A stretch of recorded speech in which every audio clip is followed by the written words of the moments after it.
नमस्कार मैत्रिणींनो, रेणूज नागपुरी तडक्यामध्ये आपलं स्वागत आहे। कसे आहात तुम्ही?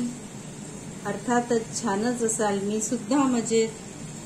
हे साहित्य पाहून तुम्हा लोकांना कळलंच असेल की आज आपल्याला काय बनवायचं आहे। आज मी ही नवीन रेसिपी आणली आहे।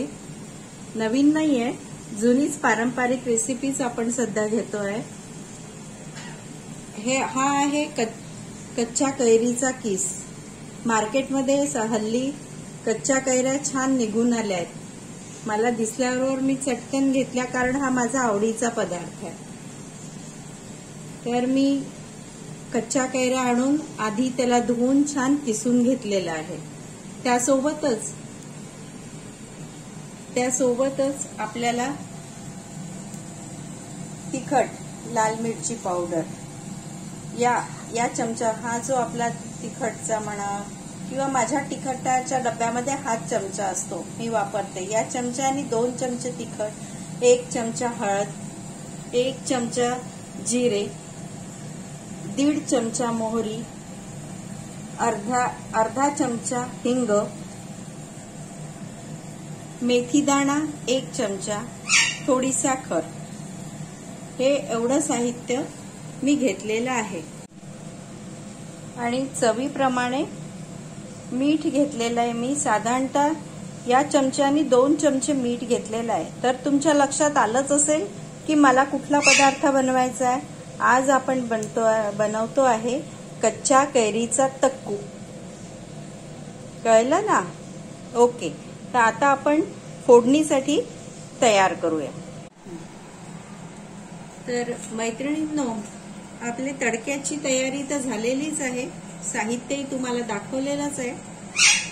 मी या छोट्या कढईमध्ये तेल घातलेलं आहे। आपण भाजीला जे नॉर्मल तेल वापरतो त्याच्यापेक्षा थोडं जास्त तेल तक्कूला घ्यायचं आहे, जेणेकरून तो टिकाऊ राहील।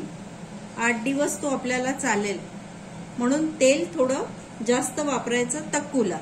तर तेल आपलं गरम झालेलं आहे। आता आपण सगळ्यात पहिले यात आपण हिंग घालणार आहे। हिंगाला थोडंसं तडतडू द्यायचं, म्हणजे त्याचा छान फ्लेवर येतो, त्याला म्हणजे शिजू द्यायचं तेलामध्ये।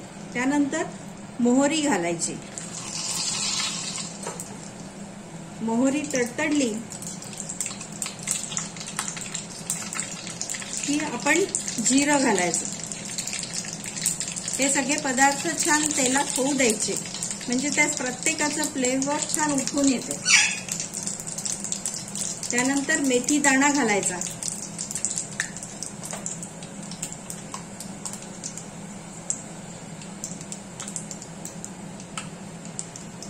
हळद घालायची।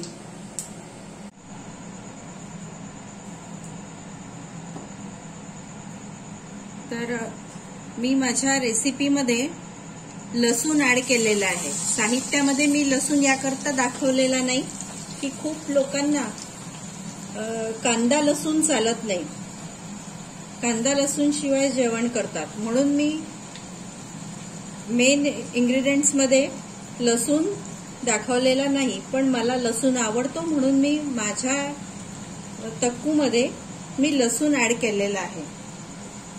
तो लसूण थोडा शिजू द्यायचा आहे आपल्याला, त्याला थोडासा लालसर होऊ द्यायचा आहे।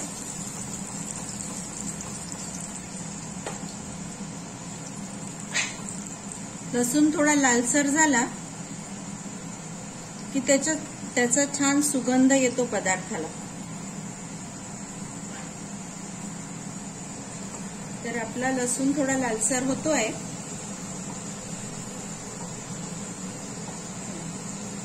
यात आता आपल्याला तिखट घालायचं आहे। लाल मिरची पावडर,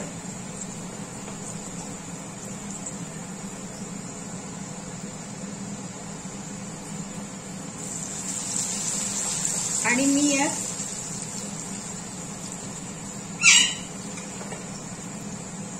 मीठ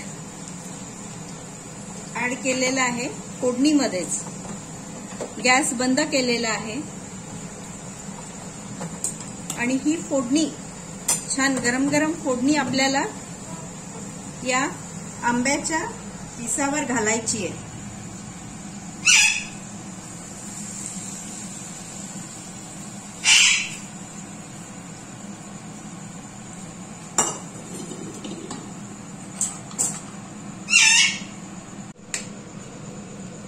तर बघा आपला तक्कू किती छान दिसतोय फोडणी घातल्यावर.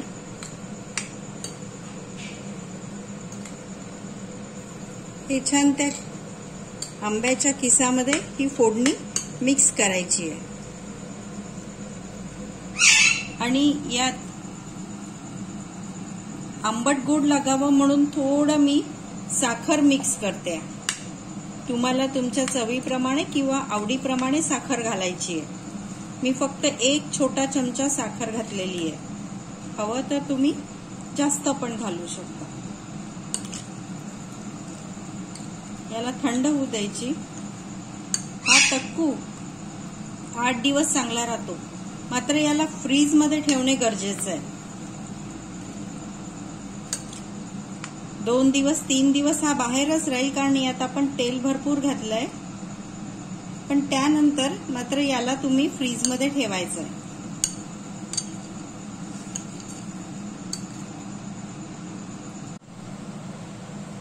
तडका दिल्यावर आपला तक्कू बघा किती छान दिसतोय. आजूबाजूला दिसतंय ना तेल सुटलेलं आहे. असं तेल आतमध्ये आजूबाजूला सुटलेलं असलं पाहिजे, म्हणजे तो टिकाऊ होतो. बघा किती सुंदर दिसतोय. पाहिल्यावरच खायची इच्छा होते ना. मग चला बनवा तर तुम्ही पण असाच तक्कू.